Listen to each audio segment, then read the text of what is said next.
अऊज़ु बिल्लाहि मिनश शैतानिर रजीम। बिस्मिल्लाहिर रहमानिर रहीम।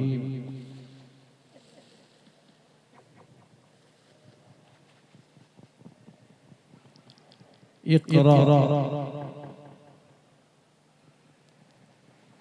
हज़रात उलमाए किराम, हाज़िरीन मजलिस, इफ़्फ़त माब ख़वातीन इस्लाम, मेहमान-ए वक़ार, अज़ीज़ तलबा, नौजवान दोस्तों,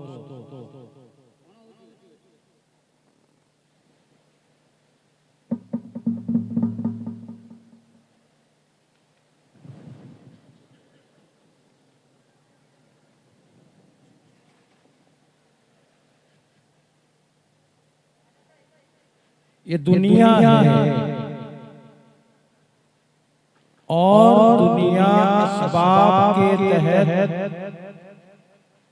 घिरा हुआ है। यानी इस दुनिया की हर चीज को किसी न किसी चीज से जुड़ना है, जुड़ के ये होना है। खेती के लिए बारिश की जरूरत है या केनाल का पानी जरूरत है।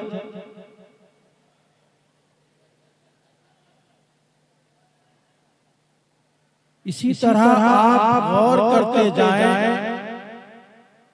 जिंदगी गुजारने के लिए कमाने खजाने की जरूरत है, ऐशो इशरत के लिए माल की जरूरत है, व्यापार की जरूरत है, कंपनी के लिए अच्छे लोगों के मिलने की जरूरत है, और कंपनियों में जो बने उसके लिए जो चीजें तैयार हो वो अच्छी बने, इसलिए उसके लिए अच्छे मटेरियल्स की जरूरत है। ऐसा इस असबाब की दुनिया में आपकी मालूमात हो या नहीं मुझे मालूम नहीं, मुझे मालूम ये नहीं है कि कटहल के दरख्त में केला फला। हाँ, अलबत्ता इसका एतराफ तो मैं जरूर करता हूँ और करूँगा। इस नर्सरी के दौर में केले के गज में कटहल का डाल लगाकर केला पैदा कर सकते हैं। नर्सरी आजकल होती है और दुनिया ने अपनी फिक्र को इतनी आगे बढ़ाया है कि अब जो है तख्लीक के लिए अल्लाह की दी हुई अक्ल को इस्तेमाल करके मशीन से जानवरों को पैदा करना शुरू कर दिया। तख्लीकी सिलसिले में मादा लेकर के बगैर किसी नर मादा के वो मादे दोनों मिलाकर के मशीन के जरिए से औलाद जन्म होनी शुरू हो गई है। मैं तफसील में नहीं जाना चाहता, मैं अर्ज ये करना चाहता हूँ कि दुनिया दारुल असबाब है। अल्लाह ने इसमें जो चीजें रखी हैं उसके अंदर असरात रखे हैं। छुरी के अंदर काटने का असर है, पानी के अंदर डुबोने का असर है, हवा में उड़ाने का असर है, छुरी में काटने का असर है। गाली दे कोई तो बुरा का असर होगा, कोई तारीफ करे तो अच्छा लगेगा, हर बुरे का बुरा होगा, हर खराब का खराब होगा। अल्लाह ने ये दुनिया में हजरत इब्राहीम अलैहिस्सलाम के वाक़े को देख लीजिए। आग में फेंक दिया गया, आग जलाने के बजाय गुलजार बन गई है। इसी तरह इस्माइल ज़बीहुल्लाह के गर्दन को काटने के बजाय आसमान से अल्लाह ने दुम्बा उतार कर उन्हें बचा लिया है। तूफान नूह से कश्ती नूह को अल्लाह ने बचा लिया है। अल्लाह कादिर है, अल्लाह रज़्ज़ाक़ है, अल्लाह खालिक है, अल्लाह मालिक है। इन्नल्लाह अला कुल्ली शैइन क़दीर। अल्लाह पाक की ज़ात वो है जो हर चीज़ पर रखती है। और अल्लाह कहते हैं मैं जिंदे से मुर्दा को पैदा करता हूँ, मुर्दे से जिंदा को पैदा करता हूँ।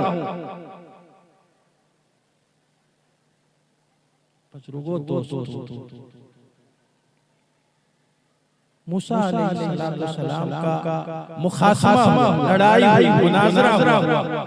फिरौन ने कहा अना रब्बुकुमुल आला, मैं रब ही नहीं हूँ, बड़ा रब हूँ, पालनहार हूँ, खालिक हूँ, मालिक हूँ।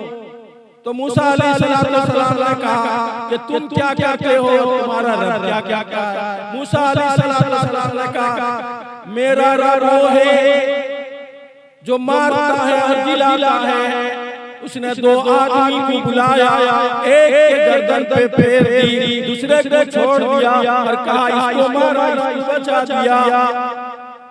बात तवील हो जाएगी। मूसा अलैहिस्सलाम ने कहा मेरा खुदा तो वो है सूरज को पूरब से निकलता है। आप यहाँ पे नहीं निकलता ना, सूरज किधर से निकलता है? ये मजमा नहीं सुन रहा है क्या? कल तो उत्तर की तरफ से निकला था ना, दो ठो निकला। मैं गांव का आदमी हूं, कुछ मेरे लहजे अगर सख्त हो जाए माफी चाहूंगा। नहीं, बल्कि सूरज पूरब से तुलू होता है, गुरूब होता है मगरिब में, इसीलिए उसे मगरिब कहते हैं। पश्चिम में गुरूब होता है। मूसा अलैहिस्सलाम ने कहा कि मेरा खुदा तो वो है कि सूरज को पूरब से निकालता है और पश्चिम में डुबाता है। कुरान कहता है, मुझे तफसील का मौका नहीं, फबुहितल लज़ी कफर वल्लाहु ला यहदिल कौमल ज़ालिमीन। वो नादिम हो गया, शर्मिंदा हो गया, मबहूत हो गया, जवाब नहीं पाई। और अल्लाह पाक गुमराह कौम के लिए हिदायत का फैसला जिनके लिए नहीं होता है, उनके लिए हिदायत की बातें उनके समझ में नहीं आती। कुरान ने यूं कहा है सुम्मुन बुक्मुन उम्युन फहुम ला यअक़िलून। और ये कहा कि अल्लाह ने उनके दिलों में मोहर लगा दिया, खतमल्लाहु अला कुलूबिहिम, दिलों में मोहर है। कुरान की आयत तिलावत की जाती है, वो सुनते नहीं है, समझते नहीं है। उनके लिए काम किया गया है, अल्लाह की जानिब से मोहर लगा हुआ है, सुनते नहीं है। वलहुम आयुन, उनके लिए दो आंखें हैं जैसे आपकी हैं, फहुम ला युबसिरून। कहीं कुरान ये कहता है सवाउन अलैहिम अअंज़रतहुम अम लम तुनज़िरहुम ला युमिनून। आप नबी मुहतरम सल्लल्लाहु तआला अलैहि वसल्लम, आप तो बशीर भी हैं, नज़ीर भी हैं, अअंज़रतहुम अम लम तुनज़िरहुम ला युमिनून। आप उनको डराइए न डराइए, खौफ खुदा दिलाइए, आप उनको तरगीब की बात कहिए, तरहीब की बात आप सुनाइए न सुनाइए। ला युमिनून तो ईमान लाने वाले नहीं हैं। अज़ीज़ान मोहतरम, मैं अर्ज करना ये चाह रहा था, दुनिया में हर चीज का नतीजा है, अच्छे काम का अच्छा नतीजा, बुरे काम का बुरा नतीजा। जन्नत भी है, जहन्नम भी है, अगर यकीन नहीं तो मर के देख। मैं अर्ज कर रहा था, आप इस दुनिया में कोई इंसान नहीं जो ये नहीं चाहता कि मेरी औलाद बेकार हो जाए, मेरी औलाद तबाह हो जाए, मेरी औलाद रुसवा हो जाए, मेरी औलाद कुरान से दूर हो जाए, नमाज से दूर हो जाए, शरीयत से दूर हो जाए, ईमान से दूर हो जाए। लेकिन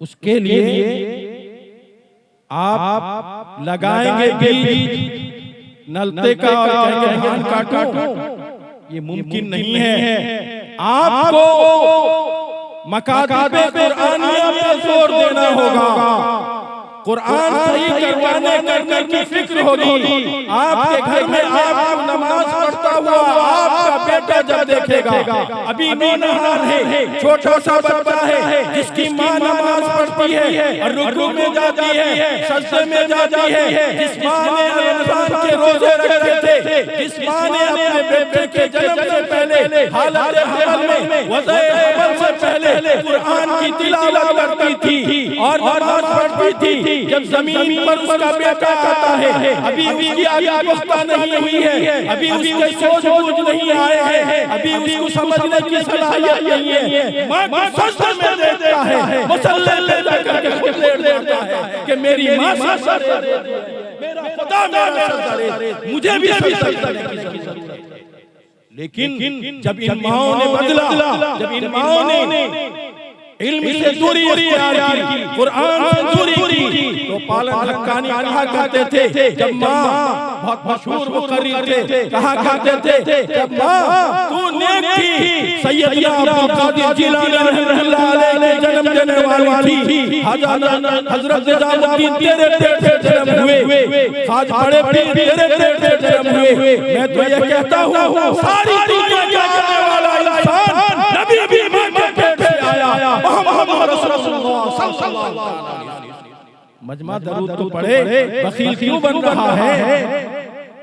अल्लाह के नबी ने फरमाया जिसके सामने मेरा नाम आए और दरूद न पढ़े सबसे वो कंजूस है और मक्खी का चूस। मेरे पास मौका नहीं कंजूस मक्खी चूस बताऊं, मैं अर्ज कर रहा हूं जब हुजूर पाक मोहम्मद रसूलुल्लाह ताजदार मदीना अहमद मुस्तफा का नाम इस गिरामी आए, कम दरूद तो बड़ी बड़ी दरूदें हैं, बहुत सारी दरूदें हैं, नमाज की दरूदें हैं, सिर्फ खड़े होने से मसला नहीं बनता है, चूमने चाटने से मसला नहीं बनता है। लोग कि मैंने हाथ ले लिया कर लिया, आंखों में लगा दिया, नहीं, मैं तो कहता हूं कि दरूद पहले पढ़ो सल्लल्लाहु अलैहि वसल्लम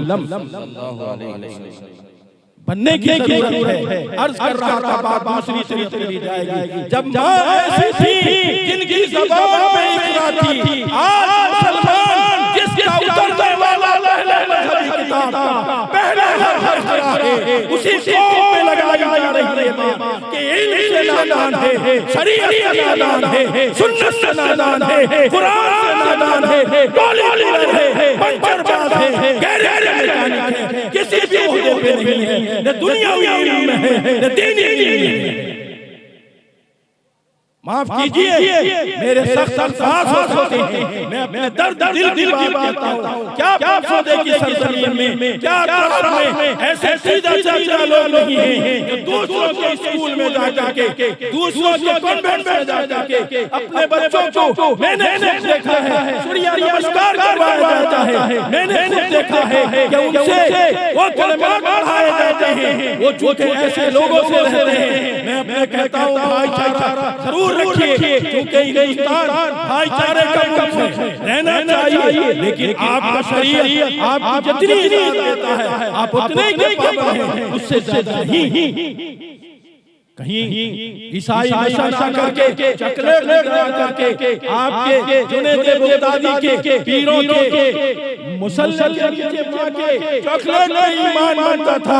आज स्कूलों में हम अपने इस नौनहाल बच्चे को भेज के देखो तो मांगो यीशु से तो मिल जाता है, और मांगो रसूलुल्लाह से, मांगो खुदा से, मांगो वली के नाम पर कितने कहा जाता था, किसी पे चॉकलेट नहीं आता। जब चॉकलेट आ जाता है यूसुफ के नाम पर ईसा अलैहिस्सलाम, तो दोस्तों बच्चा कहता है यीशु इज द गॉड, ईसा खुदा है, लेकिन कुरान कहता है, तफसील में नहीं जाऊंगा, मैं अर्ज कर रहा था हम तो वो हैं कि हमारी इब्तिदा शुरू पढ़ने से ही है। आज मेरी फिक्र है, मैंने वहां भी कहा था, यहाँ भी कह रहा हूं, ये भी अपना है, वो भी अपना है, और ये बस्ती मेरी है, ये नौजवान मेरे बेटे हैं, मैं इन्हीं का भाई हूं, इन्हीं का भतीजा हूं, इन्हीं का चचा हूं, ये मेरे रिश्ते हैं। कल क़यामत के दिन अल्लाह मुझसे पूछे तो कहीं मुझे जवाब देना पड़े। मैं अर्ज करना चाह रहा हूं, जरूर इस बात की है कि हम अपने नौजवानों की ईमान की सालियत के लिए इंशाअल्लाह इंग्लिश मीडियम भी कायम करेंगे, स्कूल भी कायम करेंगे, इंजीनियर यहाँ से देंगे, वकला यहाँ से देंगे। दोस्तों वक्त की जरूरत होगी, देंगे इंशाअल्लाह। मैं अर्ज कर दूं, एक वाकया सुनिए, उसके बाद बात खत्म करूं। एक दिन सारा नहीं निकाया करता है, लेकिन अच्छी सोच रखने पर अल्लाह की जानिब से फैसला उतरता है और उसका सवाब भी मिलता है। अगर मैंने इस बात को यहाँ शुरू किया कि हमारे पंसोदा की सरजमीन में ईमान के बचाने वाला स्कूल हो और स्कूल की जरूरत है, मैं मानता हूँ मेरी उम्र खत्म हो जाएगी और मनोनीति के नीचे आप दफन कर देंगे, लेकिन मुझे ये नस्ल जरूर याद करेगी, मेरे आने वाली बात की नस्ल कहेगी। कभी पूरे पंसोदा की सरजमीन में इशाअत उलूम के जलसे में, रियाजुल उलूम के जलसे में एक बंदा था जिसने आवाज उठाई थी कि इस कौम को इखरा की तालीम अल्लाह रसूलुल्लाह के जरिए से दी है, तो उलूम असरिया की तालीम जरूरत है। और पंसोदे का जवाब देखो कौन करेगा, कोई इंशाअल्लाह कहेगा, कोई निहत्था कमजोर इंसान ने आवाज उठाया था, अल्लाह ने इसको मुकम्मल करके दिखाया है। मैं इन्हीं बात से कहूंगा, अपनी बात खत्म करूंगा कि कोई काम बगैर सबब के नहीं होता, इसलिए आप सबब पैदा कीजिए। अल्लाह मुसब्बिबुल असबाब है, आपके सारे इरादों को पूरा करेंगे। इखलास हो, लिल्लाह हो, अल्लाह के लिए हो, रियाकारी से करने की जरूरत नहीं है। बातें बहुत हैं, लेकिन मेहमान की मौजूदगी और बच्चे के सर पे दस्तार, और चूंकि मेरे इश्तिहार में लिखा था ज़ेरे सदारत, आजकल एक सिलसिला चला ज़ेरे सदारत, हालांकि उससे पहले ज़बर का तज़किरा ही नहीं, और जो लफ्ज़ पेश है इसके माने आगे वो सबसे पीछे। तो ज़ेरे सदारत रखा था। कल मेरे यहाँ बारात का जलसा है और कल गुज़िश्ता बिहम्दिल्लाह तकरीबन 10 से 12 हज़ार के मजमे में मुझे पूरे 6:30 बजे से लेकर के 12 बजे तक इन बीच आपके जैसे आपकी दुआओं के नतीजे में उस जलसे में था, और आज भी दूसरे के जलसे में रहना था, लेकिन मैंने इरादा किया था खुदा गवाह है, सच्ची बात पंसोदे के जलसे में जाऊंगा नहीं, और मैं मना भी कर गया कि मुझे जाना नहीं, लेकिन फिर आप मोहब्बत कहा कि कहीं अगर खुदा पूछे कि पंसोदे की सरजमीन में इशाअत उलूम में एक बच्चे के हाफिज़ कुरान होने पे दस्तारबंदी दी गई थी, दस्तारबंदी का जलसा था, तो क्यों नहीं गया? गर्चे मेरी आवाज बैठी हुई है, आवाज साथ नहीं दे रही है, बहरहाल आपकी मोहब्बत में मुझे यहाँ ला खींचा है। अल्लाह कबूल फरमाए, अल्लाह हम सब कबूल फरमाए, हमारी हाज़िरी को कबूल फरमाए। इन्हीं बात पर अपनी बात मुकम्मल करते हुए वाखिर दावाना अल्हम्दुलिल्लाह।